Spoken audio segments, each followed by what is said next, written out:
Welcome back, ladies and gents, to the Behind the Brand podcast with myself. My name is Curtis and I am the host, and this is recorded right here in Studio 23 in Renfrew. But today I have a brand new guest in the hot seat. We have the lovely Megan, the Hello. owner of The Core Factory. How are you? I'm good. How's things? I've got a bit of a cold. Just stay that side of the table. Okay. Is everything all right? Everything's going great. I'm a busy day. Working hard. Yeah.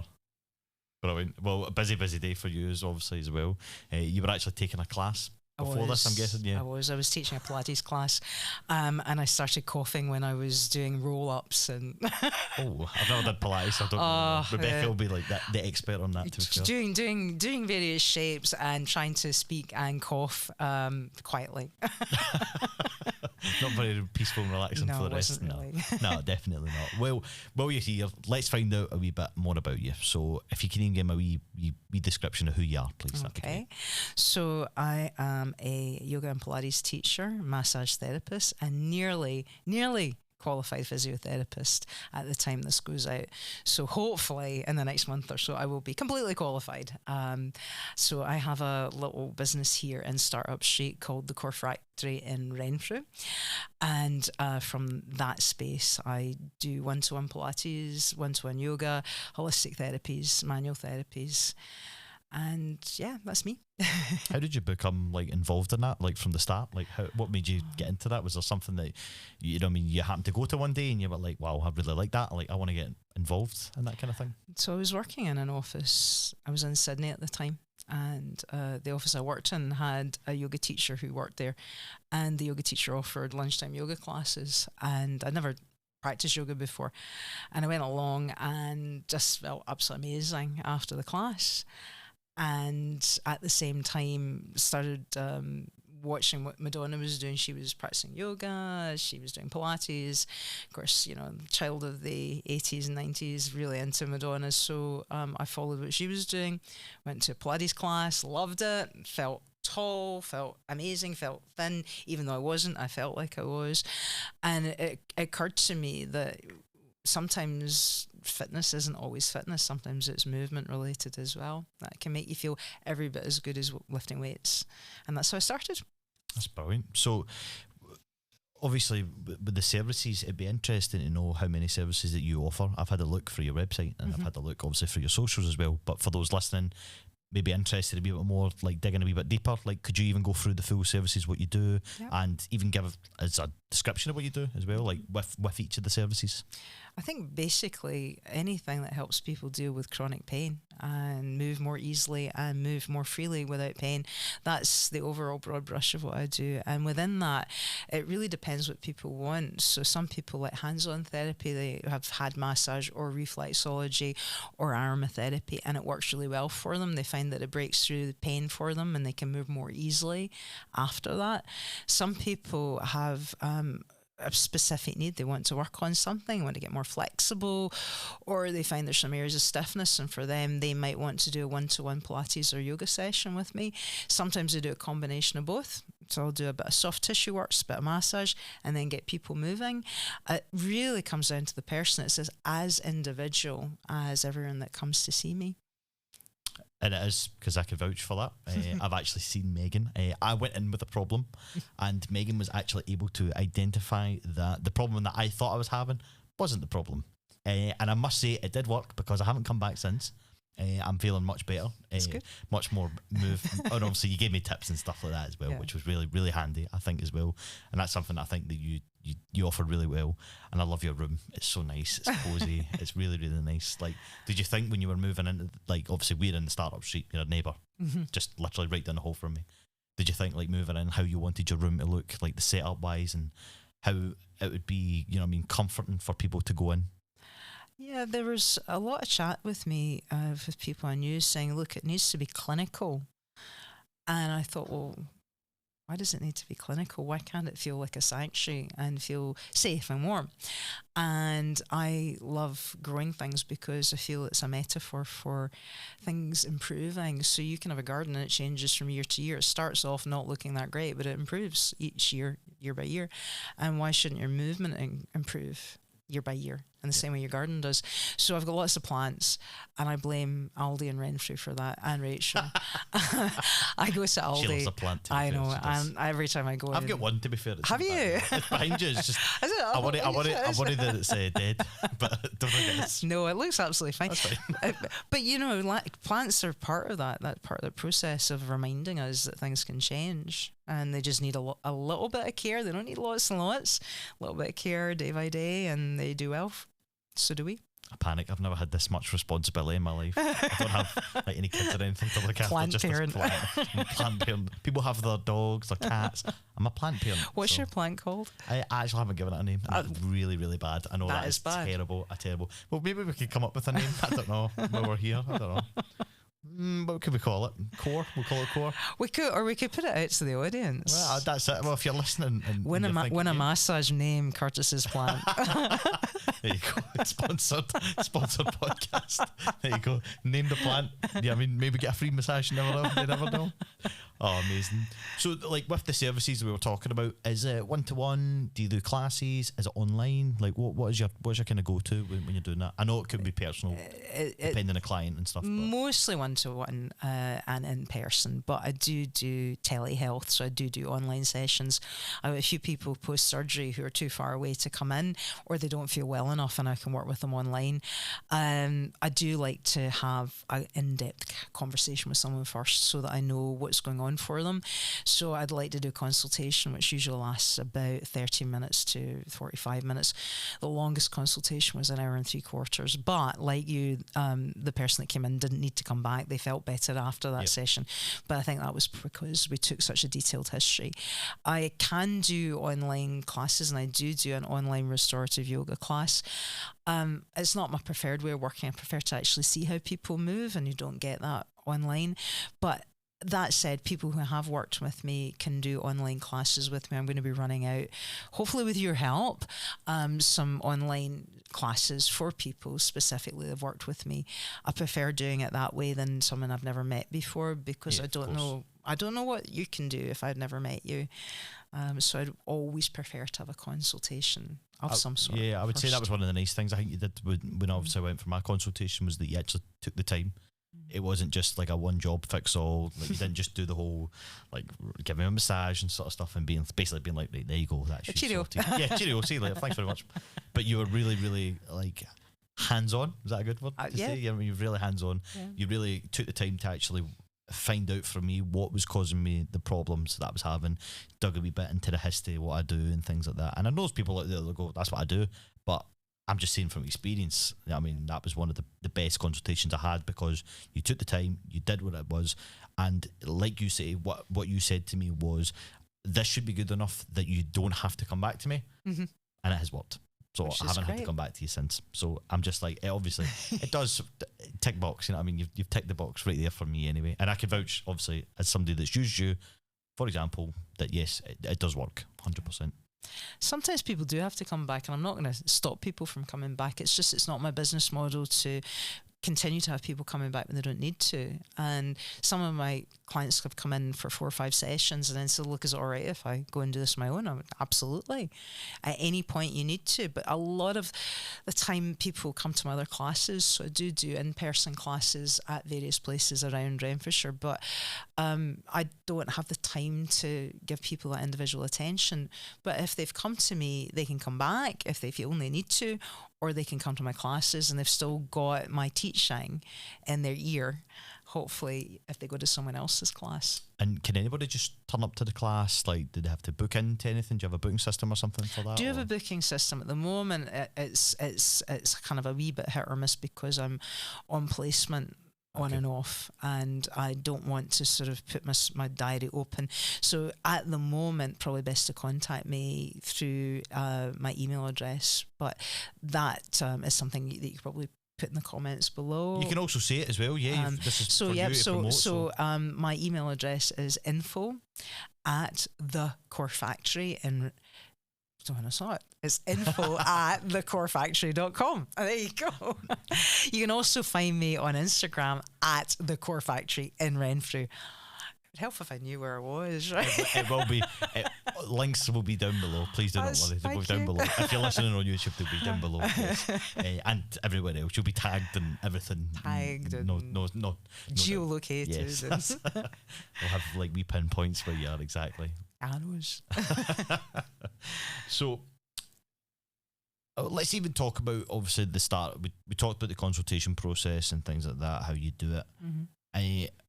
Is there anything else that you would do in the process when you have someone in, like what you would do with them? Obviously, I know from first-hand experience what you do and things like that, but I mean, again, it depends obviously what somebody's coming to you with. Yeah. You know what I mean, is there anything you would take a different approach for people, or something you would do differently, or? I usually, I've got this one question that I ask people, and I say to them, I hope I said it to you. If I could wave a magic wand, how do you want to feel when you leave? Yeah, you did. Did I say Definitely that? Did yeah, say that. and I'd probably just say it with everybody, because I think it's a fairly good rule of thumb. I mean, you're going to see someone for a reason, and a lot of the time, if you go and see professionals, they go, "Okay, you've come in, so I'm going to do this with you because this is what I do." And I have got things that I can do to help people feel better, but until I know what it is you want, I don't know what I'm going to do with you. So I can, generally speaking, say that somebody who's got pain wants not to be in pain, but what will improve that pain? It might be massage. It might be one person that came in, it was reflexology. They were a runner, and they said, "Oh, I've got this terrible plantar fasciitis." And so we chatted about it, and I said, "Well, how about I just do some work on your feet?" Which was basically a clinical reflexology. I do it as a manipulation just to see how the joints and the muscles and the tendons are working in the feet. But that was basically it. It was a reflexology, and then we did some exercises for the client's feet. And I'm hoping, touch wood or not the mic, that the client's feeling better. But I check in 24 hours. Yep. And then thereafter, and obviously, I'm going, "How are you? Are you okay?" Yep, even are when we right? bump each other, like, I mean, out getting a drink or something, like, go to the kitchen. Are you feeling like, all right? How are you doing? How are you feeling? Everything all right? I'm like, yes, yes, please don't worry. Well, it's more about just checking in with people. It's not pressure filled, like, it's not, she's not No. putting any pressure on me to, like, basically be like, "There's something wrong when we come back." No, I mean, Well, there's it's just nothing good. like that at all. It's good to know, and because we don't always tell people when we're not feeling great, do we? Well, Rebecca will tell you my house that I will tell her that everything I'm not well, but yes, no, 100%. A lot of people are not want to put their problems on other people as such, you know what I mean, and that's something that people should get over. I mean, if you do have a problem, you should definitely get it seen to, and not everything can be fixed by medicine and things like that. So, like, these things I think are always great to go to. You know what I mean? And I think people have fallen into two camps going, "I've just put up with it this long. I'm not as bad as X who's got cancer and has had both legs amputated." And you go, that's kind of an extreme example. But people tend to go, "Well, it's not that bad," but then it gets worse because our body systems aren't really designed to deal with long-term chronic stress and pain. And eventually something will go wrong. And for most of us, the long-term chronic stress and pain can lead to other diseases. So it's better to find ways that we can move and breathe more easily and be pain-free so that we can have the best life that we possibly can. There you go, folks. Don't leave it too long. As you say, there is repercussions. That is the right word. If I've just pronounced that wrong, apologies. This is something I do. That's like a whole thing. I could make a blooper reel out of things I say wrong. But yes, there is. I mean, you leave it too long, it could get worse. Absolutely. Stress is the biggest killer. Oh yeah, massive. And it shows up in your body in ways you don't know. So your posture when you're seated at work, most people sit like this, and that yeah, I know. I hate to say this. I hate to say this, but I think the very first time we did meeting here, everybody was like, "We're just sitting straighter now." But it's not as simple as that, because it could be that you're sleeping then in that position like this or whatever. But if you're not aware of it, you can't do anything about it. Just wondering if you've seen me sleep. Rebecca sent me a picture. So bad. They crawl into. Do you know what? She would send a picture just so she can get it back at me or something like. We use it for a next consultation. This is what not to do. This is that. I'd be that example. I would be that one. I'd be that one person. The question is, do you wake up feeling better or worse in the morning? And that's a good sign, isn't it? Well, that is it. To be fair, I walk out and I'm got to be hunchback because I'm walking out in my shower and I'm like, I stand in front of the mirror and try and stretch for a bit, but I do try and stretch as much as I can. If I do start to feel like, you know what I mean, a wee pain here or there or whatever, I do try and stretch as well, because that was something that you did give, was obviously exercises Keep as well. moving. So, and obviously biggest catchphrase, keep moving as well, which is the main thing. Because I do like with this sort of stuff as well, and it's quite funny that I do sit behind the desk. Like I work behind the desk as well, like pretty much all day. Even when I get home, if I'm on my laptop, I'm there and I'm like this. But you're so self-conscious to it, and you know that you're doing it, so they're constantly doing like this. I'm trying to fix myself, and that's probably not a flattering angle if you've seen that from the way I did that. Really, apologies. I'm working on myself. Well, you know, even just seeing yourselves, if you see yourself and you catch a glimpse of yourself, and you can sort of see, I look at myself in videos and one shoulder's higher than the other, and I can feel these imbalances in myself, but unless I do something about it, it's not going to change. Aye. Well, you are the person to see about that, definitely, and I feel like you can help with change as well. I can see. Megan has those magic eyes. She's got eyes in the back of her head as well. So if you think she's not watching you, well, she's like doing all wee bits. She's doing the side eye, bombastic side eye. She's watching, definitely. She's definitely watching. I think as well, like we were kind of talking about it off camera there, and there's a lot of people that don't believe in this sort of stuff. They just point blank refuse to go to anything like this. Would you have any words of encouragement to do it? I know you were quite thinking with saying that you can't really force anybody to do this. No. You know what I mean? Like, do you have any words that, you know what I mean? You've just said it there as well. You know what I mean? With the illness and like leaving it for so long as well, and if you don't do it, it becomes worse. But I'm just intrigued how you view that as well. Like, I guess it comes down to, do you think you can get better or do you not? And if you say to yourself, I'm not going to get better, some people just won't. So it comes down to, again, the plants, looking after yourself. And if you think that you're important enough to look after, then you can improve. And it doesn't matter what condition you have. You could have a very life-limiting condition, but you can still have a good life. Or you can have aches and pains and let them get through to you, so that you use medication, or you keep going and getting pain-killing injections or steroid injections, and there's only a limit to what that can do for you. The evidence shows 100% that continuing to move is your best medication, whatever that movement looks like for you. Even if you are confined to a wheelchair, you can still move, you can still do exercise. Yep. And movement will make you feel better, 100%. I guarantee it. So what do you want to get better or not? And things. I mean, just you talking about them. So there is definitely that. So again, if you're listening to this and you think, well, how can I move? You know what I mean? I am stuck to this chair. I mean, again, Megan's your go-to. I mean, you've just heard exactly the things. There is things there that you can do to improve always your everyday life there, which is amazing.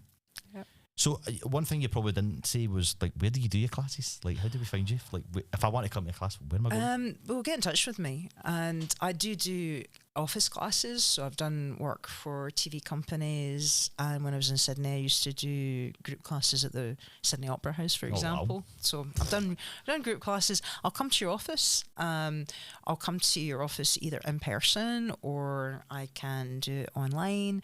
I prefer in person, so you can get in touch with me. You can find me at David Lloyd in Renfrew. You can find me at JD Gyms in Renfrew. You can find me at Xena Fitness on Tuesday evenings. I'm at One Ren on Saturday mornings. But if you're not sure, have a look at my Instagram. I put my classes up there. You are super busy. I'm really busy. How do you have the time? I don't know. Maybe there's two of me. I haven't looked. You got a clone that you've just not told anybody I about. wish I could get them together so I could get them do my washing. I know, it'd be good. Brilliant. Absolutely fantastic. Well, honestly, thanks so much for coming on and even having a chat with me. Okay, it's been in the making, definitely, for a wee while. We've been trying to get this organised for a wee while. We finally got it. We did. Go us. The last wee thing I just need you to do is I just need you to tell the lovely people where we can find you on social medias. I know you touched on it, but let's Okay, so let's get them told again, because you might have missed it the first time. So okay, so I am on Instagram, the Core Factory in Renfrew, and I am on Facebook, the Core Factory, and you can find me on LinkedIn, Megan McGregor. But if you search for me, McGregor, MacGregor, and my website is www.thecorefactory.com. There you go, folks. There you go. So if you are looking to get in touch with the Core Factory, now you know exactly where to do it. As we say, we'll put all the links and things in the description below, so you can find Megan on all of our social media platforms. Get along to one of our classes, definitely. Get in touch with her, give her a private message, she'll get you booked in. And I promise you that it will help, whether you think it doesn't help or not. All right, but thanks so much, Megan. We still have to name the plant. Oh, yes, right, that's right. Well, that's it. Leave your comment, name the plant. Win a session. That's it. There you go. Win a session. Sponsored. Not my sponsored. But listen, thanks so much for listening, folks. If you have been listening on YouTube, feel free to give us a subscribe or a like, comment down below. It really does help promote the podcast out, even if you just enjoyed the podcast. I thoroughly enjoyed it. It's been a great laugh. And as well as that, we're on Spotify. Again, you can leave, this is something I found out, you can leave questions on that, or answers to questions. So might even pop the plant question on that, see if you can answer that. And there's also 5-star reviews as well that you can leave. I don't think you can leave 0s, 1s, 2s and 3s or 4s. Just 5s. It just has to be 5s, unfortunately. So make sure that you give us a 5-star review, 100%. Thumbs up. That's it. Thumbs up. Thumbs up, no thumbs downs. We only need thumbs up. But thanks so much, Megan, for coming on. Thanks for having me. Much appreciated. And we will see you in the next one. Thank you very much.